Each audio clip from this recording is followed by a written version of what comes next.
నకిలీ మద్యం case నిందితుల్ని excise అధికారులు మూడో రోజు కస్టడీకి తీసుకున్నారు. తాజా సమాచారం మా ప్రతినిధి జయప్రకాష్ అందిస్తారు.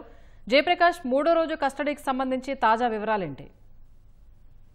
స్వప్న, ఈ రోజు ఉదయం నకిలీ మద్యం కేసులో నిందితుల్ని మూడో రోజు కస్టడీ తీసుకుని విచారిస్తూ ఉన్నారు. విజయవాడ గురునానక్ కాలనీలో ఉన్న ఈస్ట్ ఎక్సైజ్ కార్యాలయంలో విచారణ కొనసాగుతుంది. 7వ తేదీ నుంచి 11వ తేదీ వరకు అంటే 5 రోజుల పాటు నిందితులను విచారించేందుకు విజయవాడ ఎక్సైజ్ కోర్టు అనుమతినిచ్చింది. దీంతో 2 రోజుల పాటు విచారించి ఈ రోజు కూడా కొనసాగుతుంది. ఇందులో కీలకమైన విషయాలు రాబట్టేందుకు ఎక్సైజ్ అధికారులు ప్రశ్నావళిని తయారు చేసినట్టు తెలుస్తుంది. నిందితులను వేరువేరుగా విచారిస్తూ ఉన్నారు. ఒకరు చెప్పినటువంటి సమాధానాన్ని వేరొకరు ఇచ్చినటువంటి సమాధానంతో సరిపోల్చడంతో పాటుగా వాళ్ళ దగ్గర ఇప్పటికే కొంత కీలక సమాచారం ఉండటంతో వాటిని కూడా సరిపోలుస్తున్నారు. ఇప్పటి వరకు A1, A2లని వారం రోజుల పాటు విచారించిన నేపథ్యంలో అప్పుడు కొంత కీలకమైన సమాచారం వచ్చింది. మరోవైపు ఇటీవల అరెస్ట్ చేసినటువంటి వైసీపీ నేతలు జోగి రమేష్, జోగి రాములు ఇద్దరికి ఉన్నటువంటి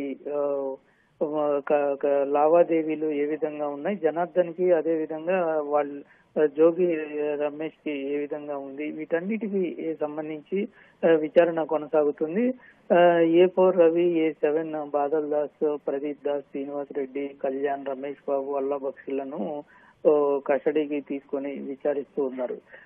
ఇందులో నకిలీ బాటిల్స్, మద్యం బాటిల్స్ తయారు చేసి ఇచ్చింది ఎవరు, ఎప్పటి నుంచి ఇచ్చారు, ఎవరి ప్రమేయంతో ఇచ్చారు అనే విషయాలతో పాటుగా వాళ్ళ మధ్య జరిగినటువంటి ఆర్థిక లావాదేవీలను, యూపీఐ ట్రాన్సాక్షన్స్ ను కీలకంగా వాళ్ళు పరిశీలిస్తున్నారు.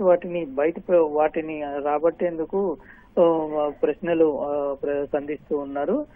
దాంతో పాటు అసలు ఈ మద్యం బాటిల్స్ పైన అంటించే ఈ పేపర్స్ ఎక్కడ తయారు చేశారు, ఎవరి ఆదేశాల మేరకు తయారు చేశారు, ఏ కంపెనీల లేబుల్స్ ని స్టిక్కరింగ్ చేశారు అనేటువంటి విషయాలన్నింటినీ రాబడుతూ ఉన్నారు.